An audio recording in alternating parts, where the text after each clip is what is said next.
Here I have LG G7 Fit, and today I'm going to show you how to insert SIM card and SD card into this device.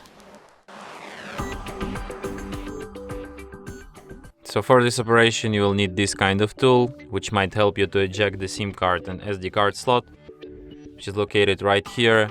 So what you have to do is to put this tool inside the hole on the slot, slightly press it. The slot will slightly pop out. So here you should insert SD card and here SIM card.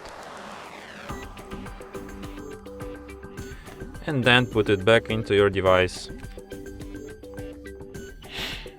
So as you can see, it immediately requires PIN code to my SIM card, which is the proof that SIM card is detected.